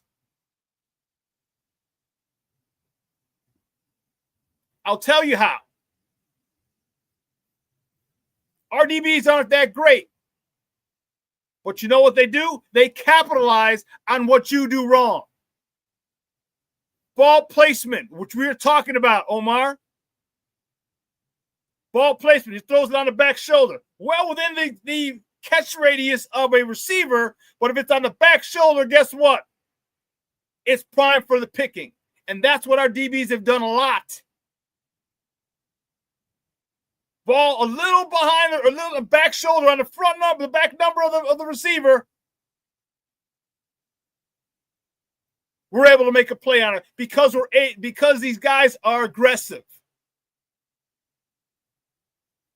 Better ball placement, we wouldn't have as many picks. And you know what? That causes more picks because now quarterbacks have to think, shit, if I can't just get it to my receiver, it's got to be out in front of him. Because if it's on his body or to his back shoulder as he's running, it's got a great chance of being picked. So now other quarterbacks are thinking, this secondary is second to none, in my opinion. Because you're doing this without your starting cornerback. You did this without your starting nickelback.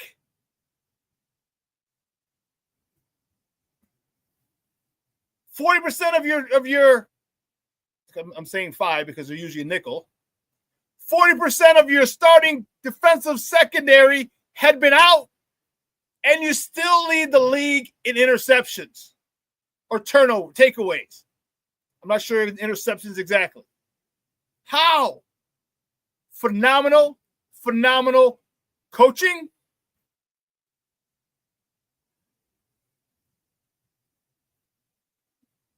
Excuse me. Phenomenal coaching, but more importantly, phenomenal execution.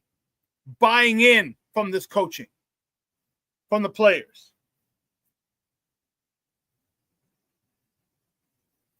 When you're not that good, and I'm not disrespecting any one of those defensive backs, you're in the NFL for a reason.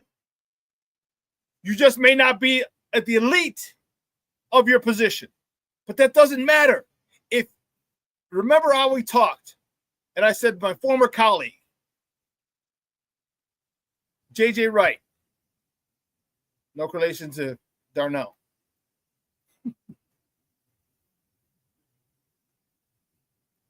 Said his coach told him, if you take care of the little things, there are no big things. And that's what our DBs are doing. They're taking care of the little things. They're reading hips. They're playing very, very fundamentally sound football.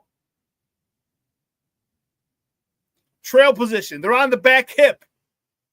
If the ball isn't in front of you and leading the receiver, they have a great shot at it, as you've seen by the numerous interceptions we've recorded. Chris, you're right, but my thing is this. Chris says it was our strength going into the season, the secondary. But how the hell are we doing this without our number one cornerback? That's the thing that blows my mind. Our all-pro cornerback is out. He's played one game, and we're still doing it. Our starting nickelback was out. Played, one game? We're still doing it.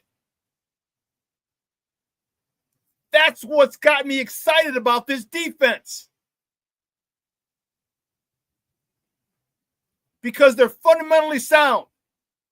And when you're in conflict, you fall back on your training. You fall back on your coaching. And Al Harris, I don't know how long he's going to be here because he's going to be a defensive coordinator real soon.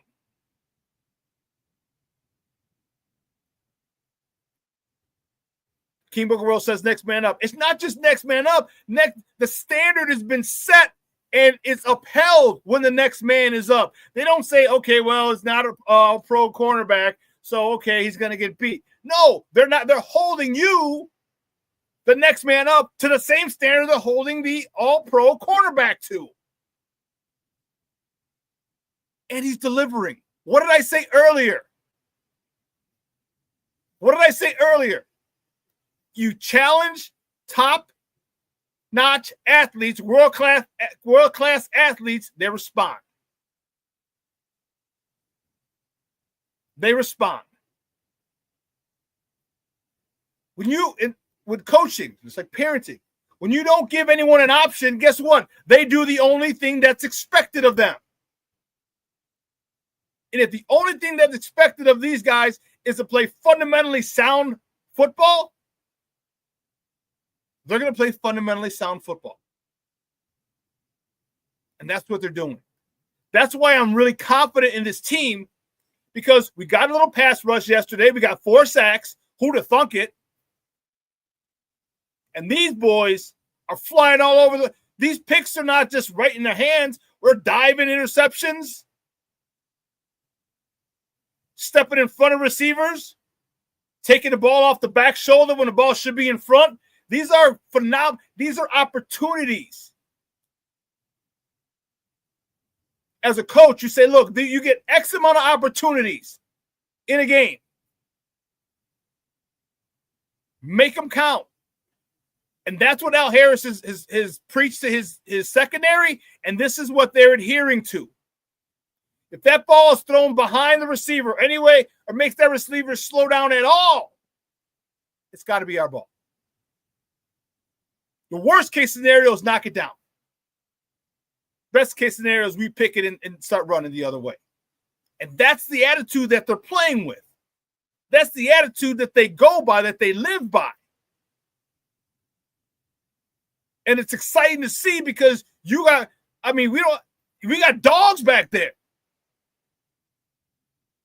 Remember, I said earlier, we ain't got no real dogs on this defense. Guess what? We might not have any real dogs, but man, we got some really fundamentally sound defensive players who are going to take advantage when you screw up. When you have poor ball placement as a quarterback, they're going to take advantage. I say that because we've had 4 takeaways in the last 4 games. 4, 3, 3, 4. That shit doesn't happen by accident. You don't get turnovers or takeaways by accident. They're called takeaways, not even turnovers. Because you take the ball away. A turnover is like the offense turned it over. They made a mistake. These guys are taking the ball away. How they're doing it? Fundamentally sound football. And I love it. I love it. King Booker says, I hear that Al Harris calls out 3 takeaways a game. Listen, if that's his standard, I ain't mad at you. If that's his standard and this is what I need you to do every game, now mind you, it's not going to happen every game, but this is what you think about going in. We got to have 3 picks every game. And when you go in with that mindset, good things happen. And good things are happening to our boys. Real good things. King Booker said, I called 4 sacks. You got 4 sacks, huh? I'm not a betting man, but I wouldn't have bet on 4 sacks, that's for sure. I wasn't betting on 4 sacks. I would have said maybe 1.5, 2. Well, you can't have a half sack, but 1 or 2 sacks, maybe. Not 4. And why are those sacks happening? Because the DBs are in great position and nobody's open. A lot of these are covered sacks. Not the Spidey one, because Spidey, that was a beautiful one. So, again, kudos and hats off to Al Harris for getting his secondary thirsty. As my former kid said, these thirsty-ass mugs. These mugs thirsty. These mugs thirsty. And it shows. It shows. Now we move on to Baltimore. Can we do it? Now we have another athletic quarterback that can run. Spencer Rattler can run. Jaden Daniels can run. Multiple-time MVP Lamar Jackson can run. Can we slow him down? Can we pick him off a couple of times? That's the challenge that lies in front of us. And if you don't think that Al Harris is looking forward to this, you are crazy. He's a competitor. If you don't, and he's going to make sure that his secondary is looking forward to this. Think about the stories you can tell your grandkids. I picked off a 3-time MVP, 2-time MVP. I baited him.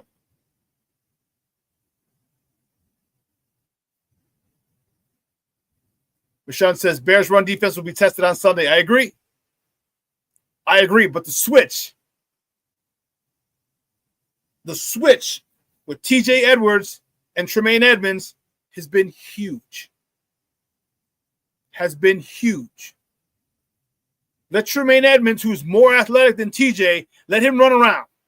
Let him cover tight ends. Let him do all that. You're 6'5", runs a 4.5, long arms, very difficult to drop a ball in over. And by the way, you're also covering tight ends who are 6'4", 6'5", 6'6". TJ Edwards, leave him in the middle with behind who's taking up 2 or 3 blockers and go make the tackle. Because we know he is a tackling machine. And King Booker World, yes, the Ravens defense is bad. It is really bad. This could be a shootout. This could be the game where Caleb has his 300-yard, maybe even a 400-yard, 4 or 5 tutty game. This could be that game. The Ravens defense is that bad. So what the Bears need to do again is jump on them early and often, just like we vote in Chicago, early and often.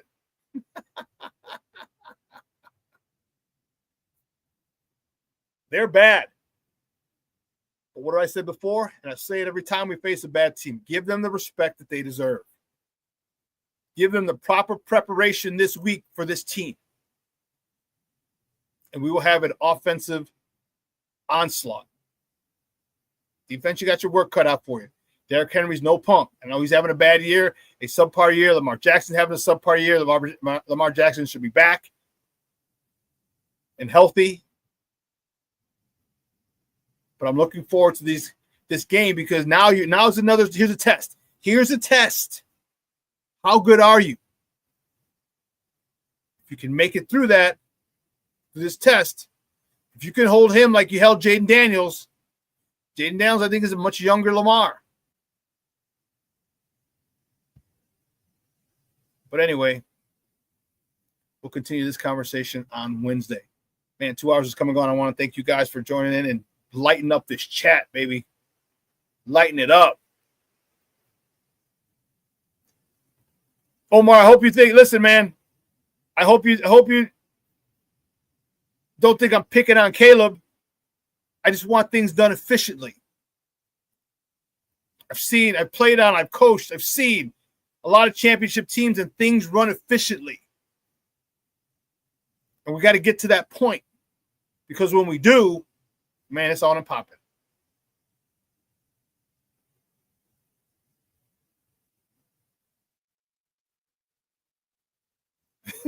King Booker World. Bears get to 5-2. Worlds won't know what to do. No, they won't. But listen, you guys have a phenomenal day, and I'm telling you, next week on Wednesday, I'll let you know the big news. Big news coming. Big news coming. Huge. Big news is Friday, but for you guys who are here, you'll get it on Wednesday. The rest of the social media world will get it on Friday. All right? So you guys have a phenomenal day. Have a phenomenal, phenomenal day. Listen, let your loved ones know you love them because tomorrow is promised to no one.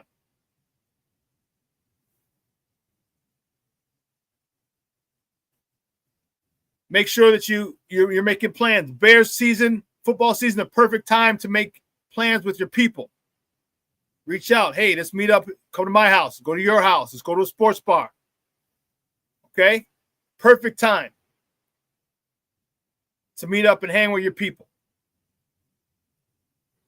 The Bears are winning. People are out. The vibe is great at these sports bars. So go take advantage of it. Go take advantage of it. Make memories with your people. All right. I know we talk sports and my passion for sports is through the roof. But there are some things more important in sports, and that's spending time and making memories with people you love. All right, Patty says she's going to a pumpkin patch with the kids. That's awesome. With the grandkids, that's awesome. You said kids and I said, I don't think so. Is it Mondo, Patty, Jeremiah, and JoJo? And Mandito? Junior said, don't forget the British Bears tomorrow, 3:00 Central. Tune into that podcast as well. Shorty, when's your podcast? So I can shout you out as well. Oh, Jeremiah only. Dito's in school. Okay. Shorty, make sure you let me. I know you're on Thursday, I believe, if I'm not mistaken. But let me know so I can definitely give you a shout out too. All right, man. I appreciate you do. You go out of your way to promote mine. I will definitely. I have no problem doing the same for you. Thursdays, 9 p.m. Eastern, 8 p.m. Central. Bears Country Podcast with my man Showday. That was good timing that I turn up. I missed the start again.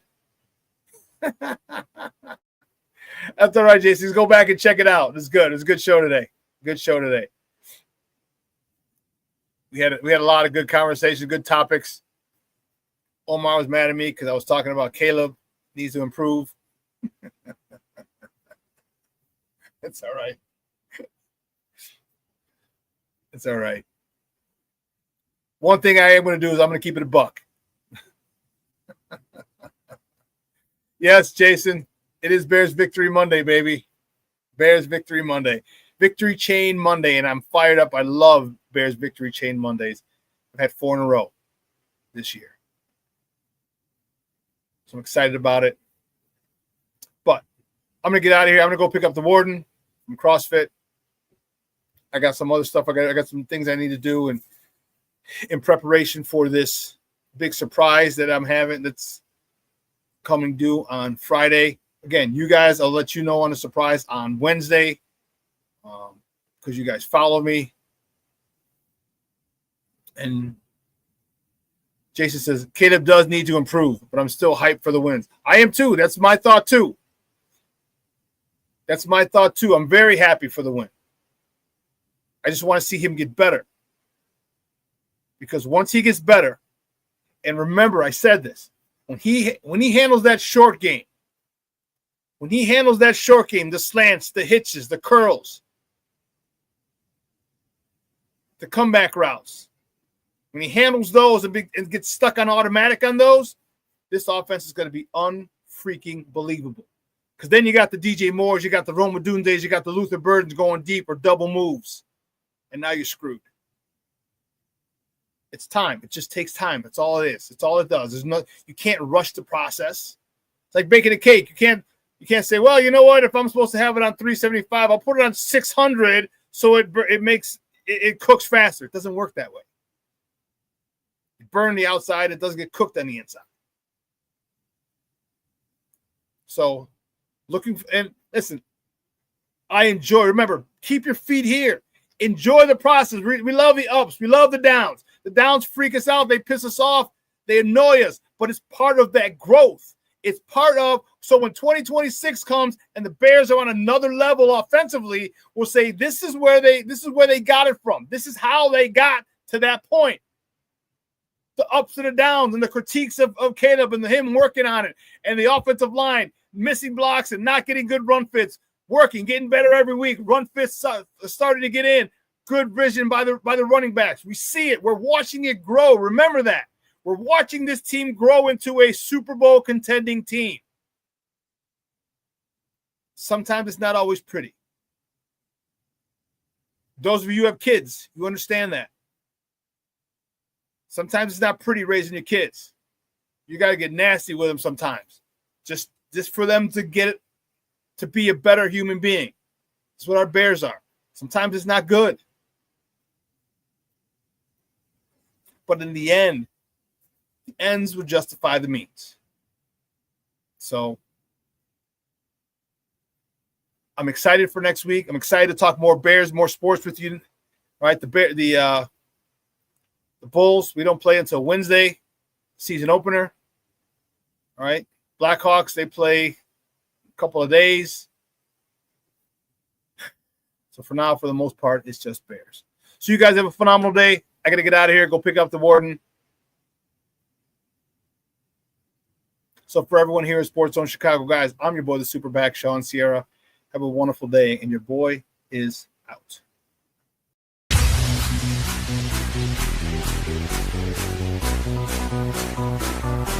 Come on, raise the bass.